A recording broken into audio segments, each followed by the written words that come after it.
안녕하세요. 박종훈의 경제한방입니다. 부동산 시장에 대해서 정말 많은 우려와 또 그리고 여러 가지 전망이 지금 엇갈리고 있는 상황이잖아요. 그래서 아파트 투자는 사이클이다의 저자 이현철 소장님을 모셨습니다. 안녕하세요. 네, 안녕하세요. 자, 이미 어떤 아파트 단지에서는 반토막 가격으로 거래됐다 이런 얘기도 있단 말이죠. 네. 그럼 이제 다 떨어진 거냐? 왜냐면 저번에 나오셨을 때 보통 하락기에 40% 정도 떨어진다고 말씀하셨는데 반토막으로 거래되는 데까지 있다면 그런 아파트 단지는 다 떨어진 게 아니냐 이런 생각들을 하신 분도 계시더라고요. 어떻게 보십니까? 그 부분은 좀 다르게 봐야 될 게 사실 지금 하락 거래가 되는 상황을 보면 하락돼서 예를 들어서 아까 이제 한 30% 40% 이렇게 말씀하셨는데 30% 40%에서 하락된 거래들이 많아졌냐 이 측면을 보면 그거 아니거든요. 지금 한두 건 거래가 아주 급락한 거래들이 나오고 있어요. 그래서 어떻게 이제 시장을 좀 반대 측면으로 바라보고 있는 입장에서는 이게 정상적인 거래가 아니다. 증여라든지 일종의 통정 매매, 그래서 일종의 조작된 가격이다. 그래서 시장에 이런 거를 반영시키면 안 된다라는 주장을 펴는 분들도 있단 말이에요.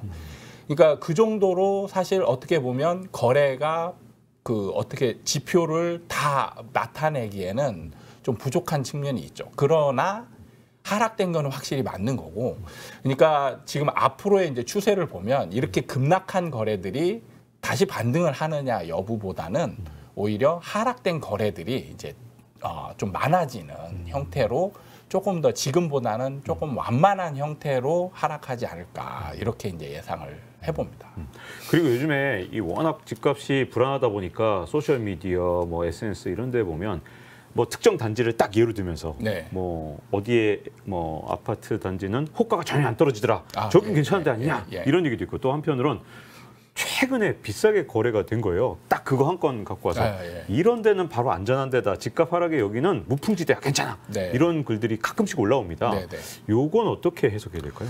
그거는 제가 이제 전에도 전형적으로 나타나는 형태다라고 말씀을 드렸는데 지금은 사실 하락기로 빠르게 접어들었긴 하지만 시장 참여자들의 심리 상태는 정체기에 가깝습니다. 정체기라는 게 뭐냐면 매수자들은 이제 집값이 올라갈 것에 대한 걱정이나 불안을 어느 정도 이제 접고 이제는 더 떨어지지 않을 것인가라는 기대 쪽에 이제 포커스를 맞추고 매수를 거의 하지 않는 그런 상태가 되고 있는데 문제는 집을 가진 사람도 역시나 반대쪽 측면에서 지금 같은 경우는 이제 조정장이다 일종 정도의. 그래서 조정장이 지나면 다시 크게 상승할 것이다. 이렇게 기대하는 사람들이 대부분이란 말이에요. 자, 이런 상태가 되면 집을 가진 사람들은 좀 버틸 여력이 있는 사람들은 호가를 내리지 않고 버티게 돼요. 버티게 되면서 나타나는 현상이 뭐냐면 거래가 아예 실종되는 거죠. 이런 아파트는 거래가 심하면 1년 이상, 2년까지도 거래가 아예 일어나지 않는 상황이 발생을 해요. 그러면은 이제 사람들이 바라보기에는 착각을 하는 거죠. 매도자들이 이렇게 호가가 버티고 있으니까 이런 아파트는 안 떨어지고 굳건한 게 아니냐 이렇게 이제 착각을 하는 거예요. 거기에서 핵심은 뭐냐면 시장의 주도권을 누가 쥐고 있느냐의 문제거든요. 그러니까 상승장에서는 이런 식으로 매도자들이 버티면 상승을 했습니다. 왜냐하면 상승장에서의 주도권은 매도자가 쥐고 있었거든요. 그래서 매도자가 버티면 매수자가 지는 거죠. 진다는 얘기는 뭐냐면 그 올린 높은 호가에 누군가가 쫓아가서 사는 거예요. 그런데 이제 지금 하락장이 되면 주도권이 어디로 넘어가느냐? 매수자 우위의 시장으로 넘어가게 되는 거예요. 그러니까 이 아파트 빼고는 나머지는 다 하락했잖아요. 그러면 매수자들이 굳이 이 아파트를 살 필요가 있을까? 이거죠. 불안하잖아요. 이 높은 가격에 매수를 했다가 여기서 뚝 떨어지면 다른 아파트들은 30% 이상 하락했는데 얘는 버티고 있다. 버티고 있는 게 좀 좋을 수도 있겠지만 만약에 떨어진다라면 30% 갑자기 급락하는 거래가 나올 수도 있지 않나. 이런 걱정을 하면서 굳이 이 아파트를 살 필요가 없는 거죠. 그러니까 매수자도 안 사고 매도자도 안 팔고 네, 그런 현상이 나타나는 아파트들이 지금 아직도 수두룩하게 있어요. 그게 바로 정체기의 전형적인 현상인데 여기서 중요한 거는 뭐냐면 시간이 갈수록 주도권은 누구한테 넘어가느냐? 매수자 쪽으로 훨씬 더 힘이 실린다는 얘기예요. 그러면 버티던 사람들 중에 이탈자가 생기죠.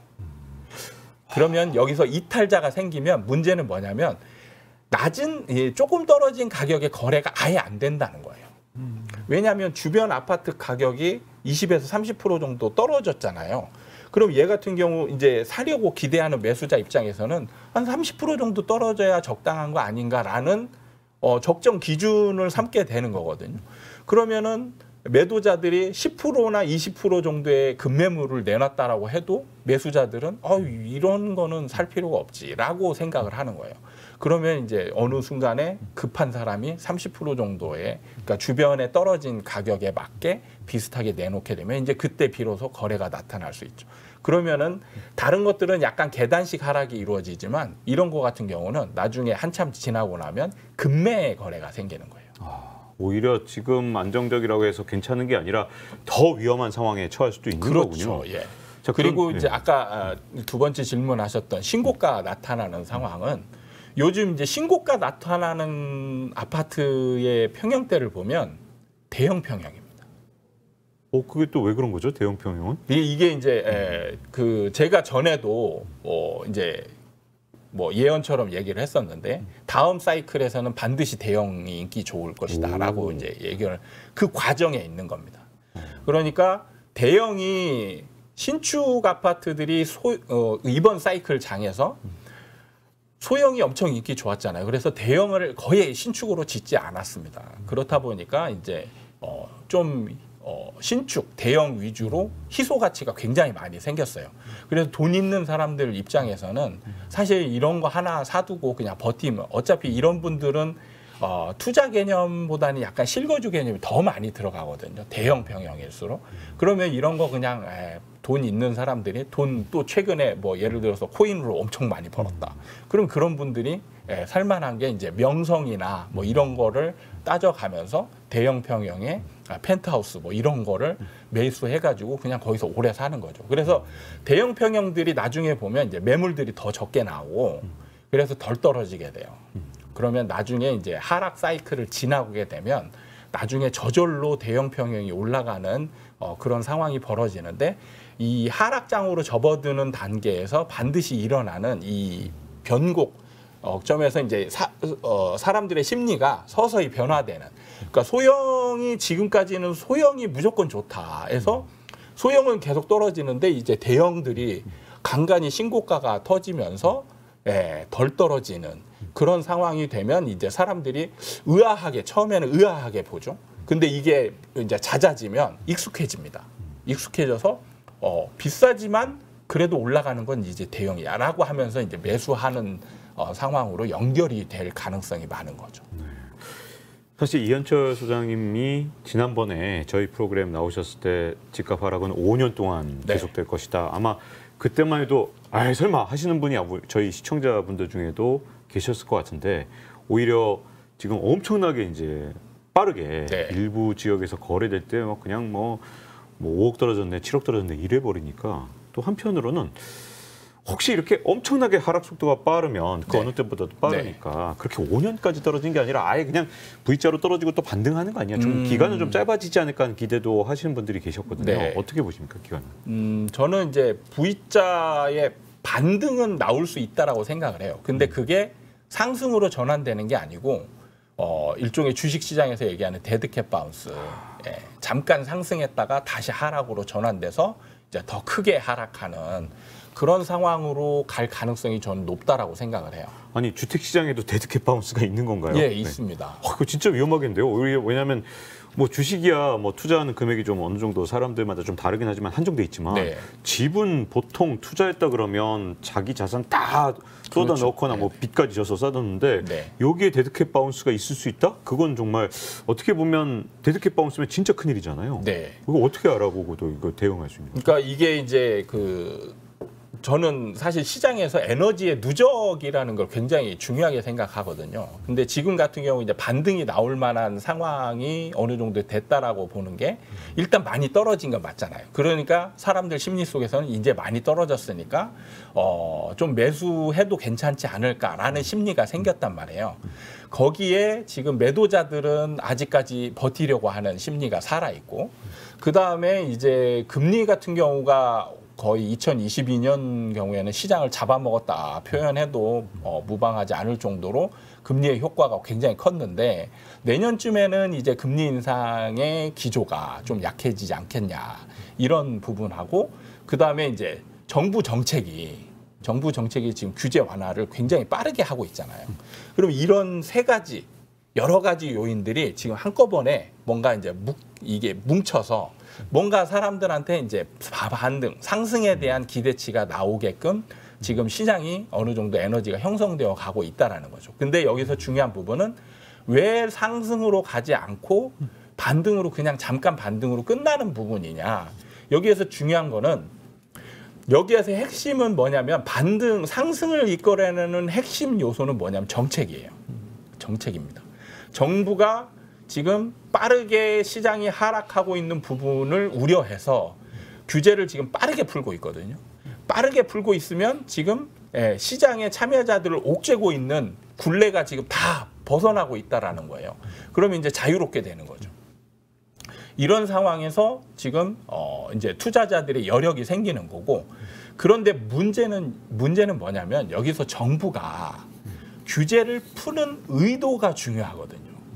의도가, 이게 정부가 상승을 바라서 규제를 풀어주는 건지, 아니면 하락을 바라지만 경착륙을 우려해서 연착륙을 만들기 위해서 규제를 풀어주고 있는지, 이거는 그동안에 정부가 했던 행동들을 취합해보면 충분히 유추가 가능한 부분이거든요.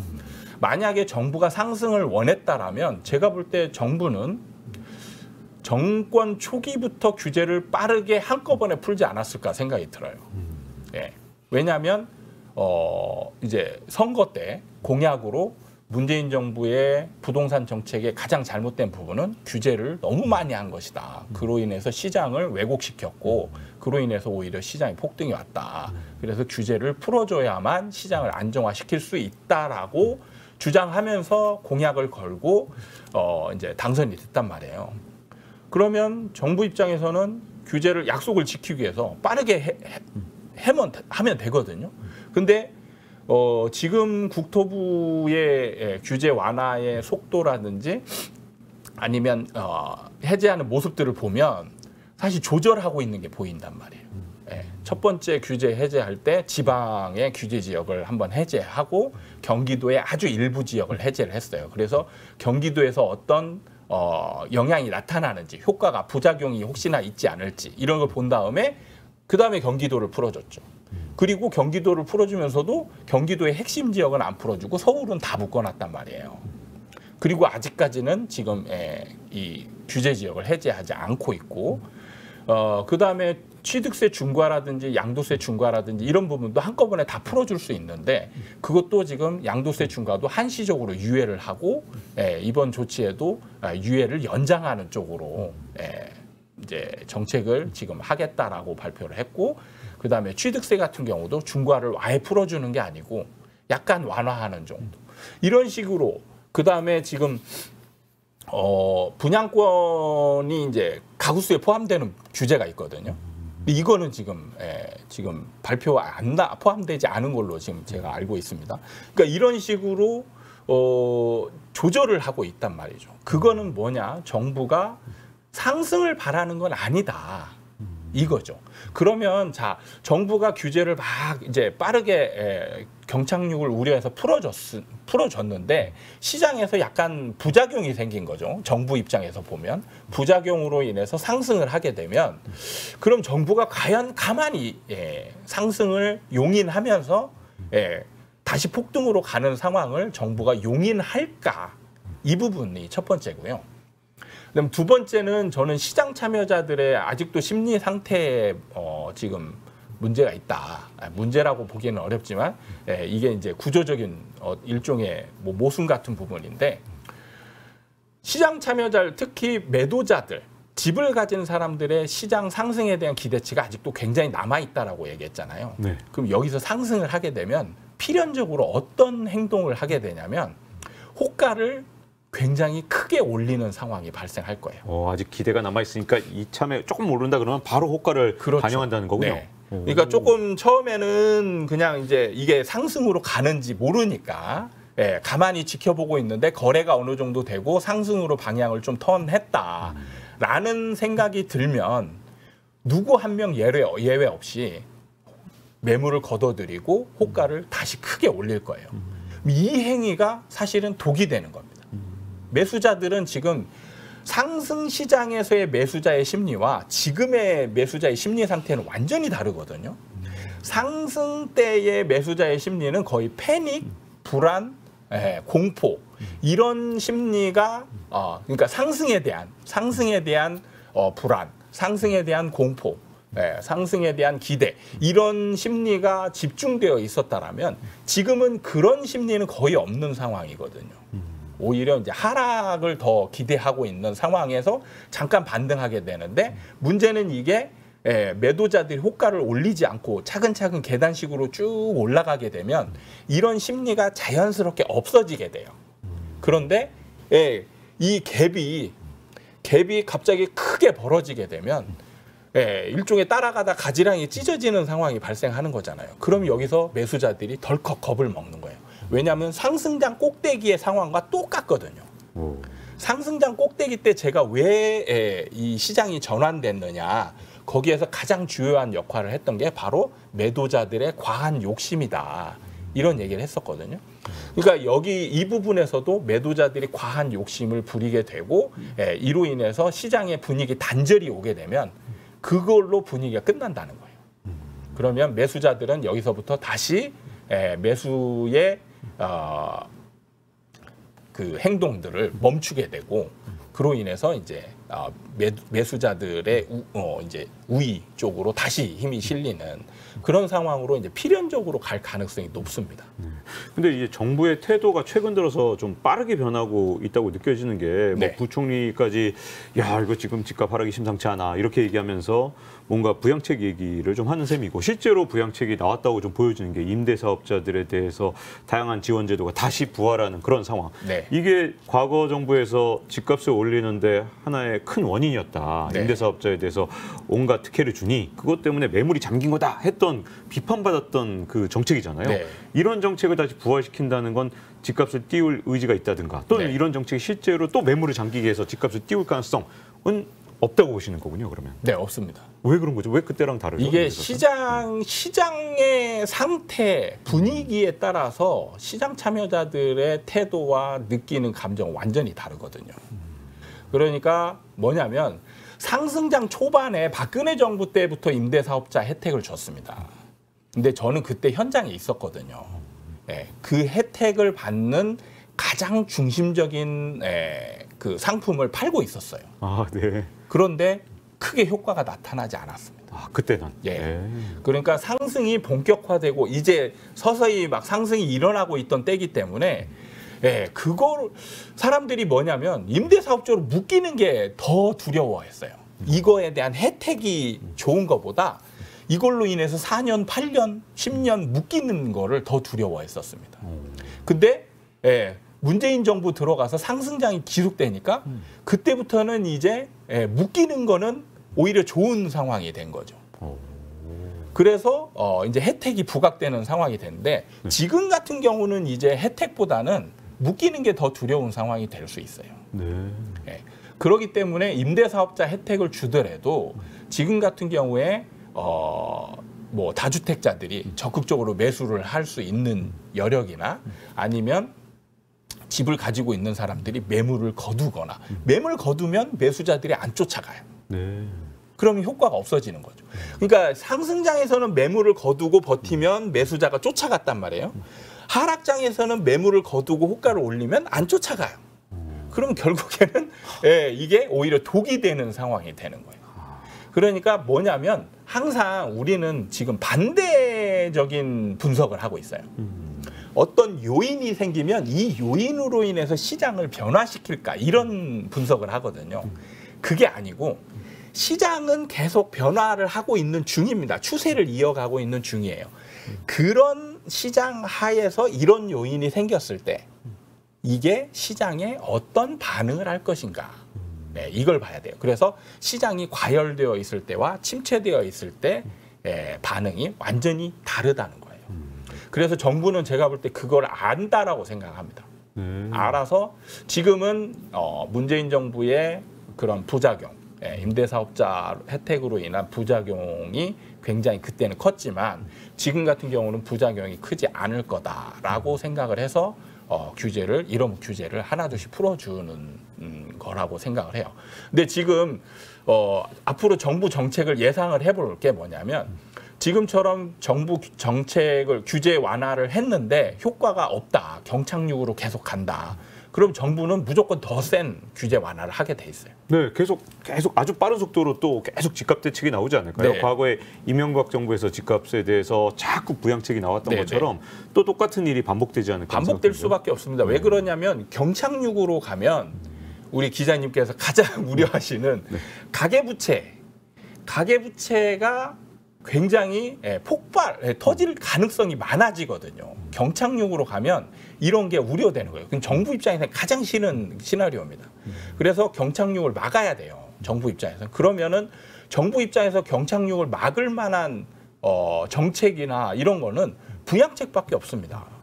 그냥 막 혜택을 줘서 집을 좀 사라. 이렇게 권하는 수밖에 없다라는 거예요. 근데 하락장이 되면 그게 효과가 별로 안 납니다.